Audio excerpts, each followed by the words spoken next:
안녕하세요. 평가과장입니다. 오늘도 우리 2023년 재가급여 평가 매뉴얼 다빈도 Q&A 또 교육을 진행하도록 하겠습니다. 자, 오늘 또 말씀드릴 내용 또 한번 화면을 통해서 확인하도록 하겠습니다. 왜 이렇게 빨리 넘어가냐고요? 시간이 없어요. 시간이 없어요. 제가 막 쓸데없는 얘기하면 많은 내용을 전달을 못 드리다 보니까 이것도 쓸데없는 얘기인가요? 어쨌든 또 화면 보고 말씀을 드리도록 하겠습니다. 자, 지금 화면에 보고 계신 것처럼 이거는 지금 온통 파랗습니다. 파란 건 제가 첫 번째 시간에 말씀드렸죠. 이거는 7월 이후에 변경된 거예요. 올해 2023년 7월 이후에 뭔가 변경된 겁니다. 변경된 게 뭐냐면 여섯 번째 질문인데 보시면 장기요양기간 평가를 위해 개인별 장기요양 이용계획서 4번을 이제부터 개인별 장기요양 이용계획서는 그냥 개장기라고 말씀을 드릴게요. 이게 갔더니 다들 개장기라고 많이 말씀들 하시라고요. 4번을 의무적으로 보관해야 되나요? 원래 우리가 이거 개인 편차 정리들 하실 때 맨 위에 뭐 넣으세요? 자꾸 카페에 이 질문 자꾸들 많이 올라오시는데 영상을 보시면 많이 말씀드렸어요. 첫 번째 맨 위에 보통 많이 넣는 게 목차 많이들 넣으세요. 그 다음에 인증서 또는 표준장기용계획서 지금 이제 개장기죠. 그런 거 집어넣으시고 그 다음에 표준약관 계약서 집어넣으시고 그 다음에 개인정보동의서 그 다음에 우리가 매년 연말에 받는 수가변동 동의서나 아니면 표준약관을 작성을 할 때 개장기랑 다를 때를 대비해서 우리가 변경동의서 또는 변경계약서를 쓰죠. 그리고 그 뒤에다가 우리가 낙상요청인지 욕구, 초기 사정을 집어넣고요. 그 다음에 공단 급여계획서를 집어넣고, 그 다음에 중간중간 변경계획서가 있다면 집어넣어 주시고, 이런 걸 집어넣고 그 뒤에 이제 월별로, 이제 뭐 월별로 기록지가 됐든 이런 걸 넣어주시잖아요. 주간상태 기록지가 됐든. 근데 이렇게 넣을 때, 우리가 예전 평가 때는 언제나 이 개장기가 무조건 있어야 됐어요. 없으면 점수 인정을 안 했어요. 근데 올해 7월부터는 어떻게 변경됐냐면, 이거를 평가관들이 전산을 확인하고 나와요. 그러니까 지금 보이신 것처럼 장기간 기간은 계약을 체결할 때 등급, 종류, 개장기 등의 내용 확인 의무와 이를 바탕으로 급여준 계획서를 작성해야 하는 의무는 있으나 관련서의 보관 의무는 이제 없다는 거예요. 그걸 보고 이건 의무는 없다는 겁니다. 여기 보니까 왜 의무가 없느냐 보시면 2023년 하반기부터는 장기요양 정보 시스템도 확인을 합니다. 공단에서 확인하기 때문에 우리가 없다 하더라도 이제 상관이 없다는 거예요. 이해되시나요? 따라서 우리가 이제 개장기가 물론 보관을 해야죠. 우리가 복사본 갖고 해야 되는데 야 근데 홍길동 어르신 이게 없어. 어떻게 걱정하지 마시라는 겁니다. 7월부터는 개장기는 우리가 안 갖고 있다 하더라도 평가에서 감점은 아니라는 거. 근데 이런 걸 우리가 알고 있어야죠. 모르고 있으면 어떡합니까? 지금 개장기 보호자한테 전화해야죠. 우리가 받아볼 수 있는 게 아니니까 보호자한테 전화해가지고 이거 좀 받아주세요 해가지고 내가 받아와야 되잖아요. 그럼 또 힘들죠 이런 게. 근데 지금은 뭐다 이제 공단에서 전산을 다 확인하기 때문에 우리가 그거를 꼭 보관할 필요는 없다. 이거 알고 가시면 되세요. 아셨죠? 이런 거 굉장히 좋으신 얘기죠. 정보 전달입니다. 자, 그럼 또 다음 질문으로 가겠습니다. 이건 저희 카페에 누가 또 질문도 하셨어요. 이 내용으로. 근데 이걸 다르게 오해들을 하시더라고요. 이거는 계획서 이런 개념이 아니라 계획서는 한데 개장기 부분을 우리 예전이면 표준장기용계획서죠. 표장이 된 이거를 이제는 사본을 보관을 안 해도 평가에서는 상관이 없다. 이 얘기로 봐주시면 되세요. 자, 다음 또 Q&A 보겠습니다. 우리, 7번째 질문인데, 운영규정이 변경되지 않았습니다. 그런데 매년마다 모두 출력해서 비치해야 하나요? 제가 오늘도 누구랑 이 얘기를 통화를 했어요. 자, 공단에서는 뭐라고 하냐면, 개정된 내용이 없는 경우라면, 연도별 운영규정을 별도로 비치하지 않아도 돼요. 그러나, 말했고 죄송한데, 우리 시청하신 분들 연마다 운영규정이 변경이 안 되셨어요? 예라고 하시는 분들은 큰일 날 얘기세요. 운영규정이 연말에 뭐가 바뀝니까? 우리 항상 수가가 바뀌잖아요. 우리 등급별 연마다 안 바뀐 적이 있었나요 지금? 매번 연마다 그 바뀌어요. 운영규정 안에는 그 내용들이 들어가잖아요. 그러면 적어도 우리가 운영규정이 저희는 바뀐 게 없습니다 하시면 평가관도 허탈해할 겁니다. 뭐지 이 사람? 왜냐고요? 운영규정 안에는 우리가 그 급여 내용이 들어가게 돼 있잖아요. 우리가 그럼 그 안에 수가나 이런 비용들이 들어가는데 그게 변경이 없다라는 건 말이 안 되잖아요. 따라서 여기 있는 것처럼 변경되지 않으면 별도로 비치 않아도 된다. 그러나 우리는 현실상은 무조건 다 변경된 겁니다. 바뀌지 않은 게 없어요. 무조건 매년 변경됐기 그러니까 우리가 매 연말마다 수가 변경 동의서를 받잖아요. 우리가 그죠? 따라서 운영규정은 변경되지 않은 게 있다면 매년 출력 안 해도 되지만 변경된 건 무조건 있다. 따라서 우리는 해야 된다. 출력을. 근데 이게 좀 말이 많아요. 우리 시청하신 분들도 보면은 그래도 평가 우리가 23년에 받거나 24년에 받으면 23년 것만 있으면 되는 거 아니냐. 또는 24년 것만 있으면 되는 거 아니냐. 근데 웃긴 건 평가관대 변경 내용 확인들을 해요. 그럼 변경된 게 뭔가를 그럼 첨부를 하시든가. 그게 아니면 저는 그냥 20, 뭐 20, 21, 20, 23, 4년치를 다 집어넣어놔요. 그리고 이제 내가 뭐가 변경된 걸 알고 있으면 되는 거예요. 따라서 이청하신 분들도 운영 규정은 이거는 진짜 올 한 해만 수십 번 질문 받은 것 같아요. 진짜 저도 뭐 무지하게 많이 말씀드린 것 같은데 변경은 무조건 있다. 그죠? 변경 내용이 뭔지 내가 무조건 파악하고 있어야 된다. 그리고 변경 내용을 별도 첨부를 통해서 이렇게 바뀌었습니다를 평가관한테 확인해 주시는 게 좋으세요. 그게 종이가 나는 아끼겠다면 그렇게 하시면 되는 거고 나는 종이 상관없이 그래도 좀 깔끔하게 더 가겠다 하시면 20년 거, 21, 22, 23년 걸 다 출력해 그냥 넣으세요. 그 23년 거면 표시해가지고 평가 준비를 완벽하시고 22년에는 바뀐 부분만 좀 체크해서 포스트잇 붙여놓으시면 되겠죠. 그렇게 가시는 게 훨씬 나으세요. 이해되셨나요? 자, 그럼 또 다음 질문으로 가겠습니다. 자, 8번째 질문인데 운영규정 중 우리 공단 수가의 잦은 변동에 따라 이용료 등 비용에 대한 변경이 발생하는데 이때마다 운영규정을 개정해야 하나요? 그죠? 자, 운영규정은 규정 항목 이용료 변동에 대해서는 운영규정 개정 필수사항은 아닙니다. 다만 이용료 변경 시 월 이용료 기타 비용 부담 이 달라짐에 따라 보호자 등에게 적극 안내했는지에 대해 확인합니다. 공단 수가 인상에 따른 변동사항은 전체 공지도 인정, 비급여 변동에 대한 내용은 개별적 안내 필수. 자, 이 질문이 요지가 뭔지 아세요? 아까 앞에 제가 말씀드렸던 아니 이용료 니네 바뀐 거 있지 않냐 연말에. 근데 그럴 때마다 내가 운영규정 바뀌어야 되냐. 근데 여기서 뭐라고 했죠? 필수는 아니라고 했어요. 근데 또 여기다가 다만이라는 말이 무서운 거예요. 단. 우리가 그거를 일일이 지킬 수가 없어요. 이런 상황들을 내가 다 파악할 수가 없잖아요. 단 뭐가 예를 들어 비급여 항목이 바뀌었거나 여기서 말하는 기타 비용 부담액은 비급여 항목이라고 쉽게 생각하시면 되세요. 그리고 이런 거를 내가 보호자에게 안내했냐 이거예요. 그럼 또 안내했다는 걸 내가 여기 보시니까 공지 전체 공지 평가관한테 어떻게 확인시킬 거예요? 그죠? 그럼 뭐 문자로 보냈다 또 카톡으로 그것도 확인서를 집어넣느니 그냥 운영 규정이 매년 연말마다 우리 그렇게 바뀌었습니다 하시는 게 훨씬 평가에서 쉽다라는 말씀을 드릴게요. 이런 거 하나하나 따져 제가 이거 Q&A 이렇게 저번 거 2021년 거 22년 거 항상 이 공단과 몇가 매뉴얼 설명드리려면 항상 안 하려고들 하지 마세요. 제발. 지금 이것도 내가 안 하려고 해서 질문을 올린 거예요. 물론 그건 맞는데 하세요. 이런 거는 어려운 거 아니잖아요. 이거는 우리 수가 변동 뭐 연말마다 항상 알고 공지도 해야 되잖아요. 그러면 쉽게 가시는 게 낫다라고 말씀을 드릴게요. 자, 다음 질문 보겠습니다. 자, 또 운영규정 이제 이게 질문이 평가 번호대로 지금 나가요. 쉽게 보시면 되세요. 자, 운영규정 질문인데 하나의 기관에서 주야간보호와 방문형을 같이 운영하고 있는데 운영규정이 각각 구비되어야 될까요? 아니면 통합으로 가도 될까요? 이 질문도 정말 엄청나게 많은 내용이시죠. 자, 저는 언제나 말씀을 드렸습니다.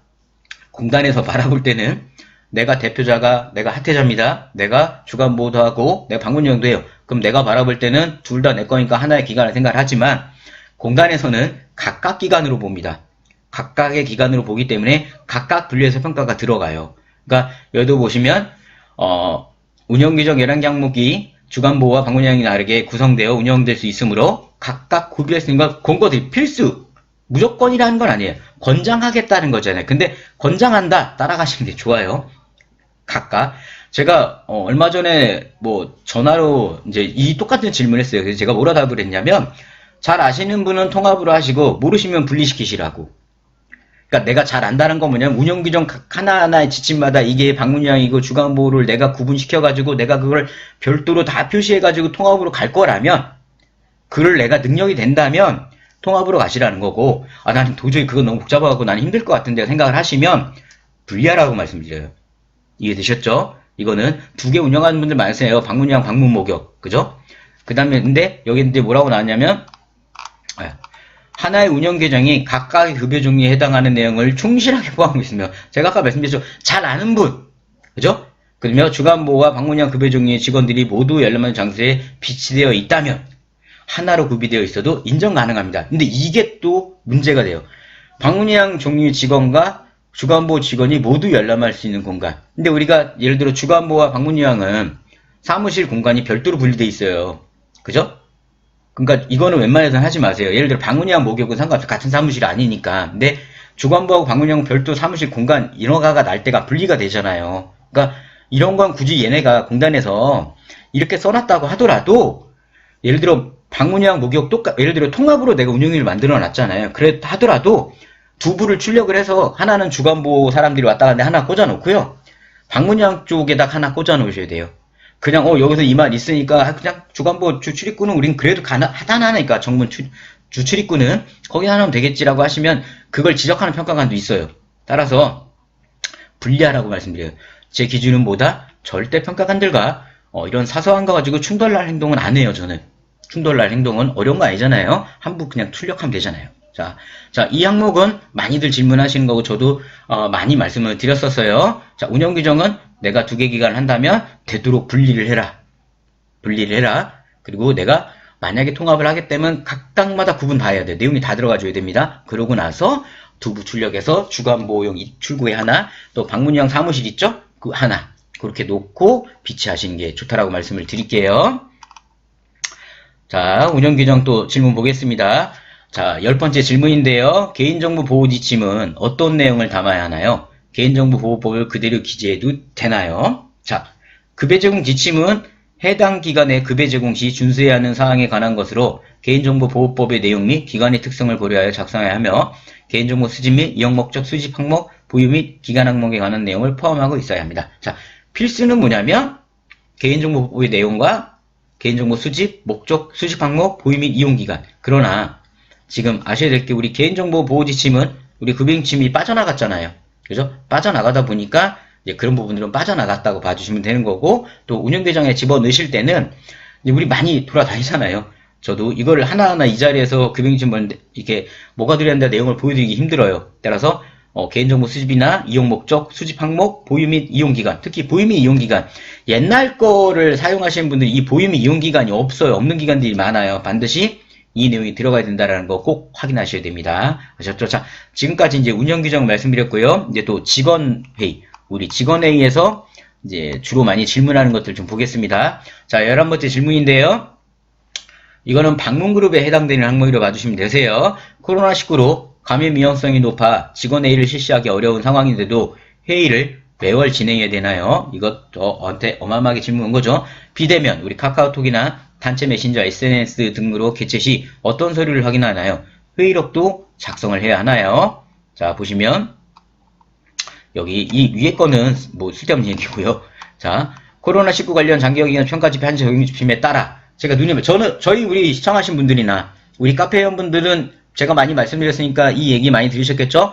평가지표 한시적 적용 방법. 근데 이거를 많이 못 보세요. 못 보다 보니까 이 질문이 공단에 올라간 거예요. 그러니까 코로나 한시적 적용 지침으로 인해서 비대면을 직원을 실시한 경우 참석 대상의 50% 이상이 참여하는지 여부 확인을 합니다. 회의 일자, 시간, 장소, 내용, 결과, 참석자명, 실제 회의 실시 내역을 이제 확인을 해요. 그리고 단체 카카오톡으로 회의를 진행했다면 회의 실시 내역을 할 수 있는 대화 내역이나 캡처 이미지 기록을 확인하여 회의록도 작성을 해야 된다는 겁니다. 근데 이거는 제가 올려드렸던 직원회의 최종 실전편 5편에도 나와 있지만은 카톡으로 만약에 회의를 했다. 그죠? 회의를 했다. 그 카톡에 회의록 있잖냐. 나 그걸로 보여주겠다. 인정 안 해요. 회의록 별도 출력해 만들어야 돼요. 그 다음 두 번째, 카카오톡으로 했다 그러면 카카오톡에 있는 참가자 인원수 세요. 평가관이. 그러니까 예를 들어 내가 카카오톡에는 10명이 참여를 했는데 참가 명단에 20명을 해놨어요. 그럼 10명 없잖아요. 인정 안 해요. 그럼 그거 갖고 또 싸움 나실 거예요. 평가이랑.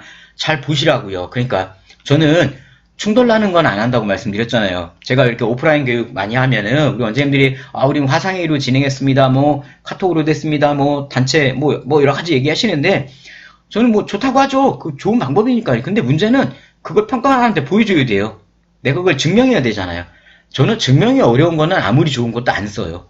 증명이 어렵다면 지나간 거니까요. 그죠? 따라서 어쨌든 이 질의에 대한 정답은 회의록은 무조건 만들어야 되고 회의도 실시해야 되고 그 다음에 비대면을 진행할 경우 급여 제공, 급여를 받는 직원의 50% 이상이 참여를 반드시 해야 된다는 거. 그 다음에 카톡으로 했다, 증명자로 다 첨부해 집어넣어야 됩니다. 캡처 이미지를 다 집어넣어야 돼요. 매 월마다 어마어마한 힘든 작업이 되실 겁니다. 이해되셨죠?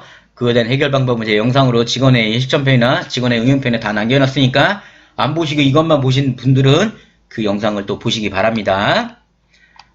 자, 직원회의까지 오늘 또 말씀을 드렸습니다. 이 항목 지금 직원회의까지 제가 말씀을 드렸는데 우리 시청하신 분들이 반드시 아셔야 될 게 있어요. 우리가 바쁘게 업무를 진행을 하잖아요. 그러다 보니까 내가 모르고 넘어가는 것들이 많아요. 그런 것들을 내가 정보를 얼마나 내가 받아들이냐에 따라 내 평가 결과가 많이 달라진다고 보시면 되세요. 그리고 또한 제가 언제나 오프라인 교육이든 온라인 교육이든 기관 방문할 때 항상 말씀드린 게 너무 평가에 빠져들지 말라는 말씀을 항상 드려요. 그러니까 너무 깊게 들어가는 거예요. 내가 평가를 할 때 더 잘 보이겠다고 더 깊게, 더 하지 말아야 될 것까지 더 많은 걸 준비를 합니다. 근데 그게 오히려 거기서 문제가 심해져요. 어젠가 그제 평가가 끝난 기가 있는데 포상에서 더 많은 걸 집어넣겠다고 1분기에다가 여러 가지 이제 우리 명절이죠. 명절 이제 선물로 뭐 60개 사가지고 준 거였는데 밑에다가 5개 또 산 거를 더 많은 걸 내가 샀다고 보여주려고 거기다 또 그걸 넣어놓은 거예요. 그랬더니 평가관이 바로 찔러 들어오더라고요. 이 5개는 왜 산 거냐고.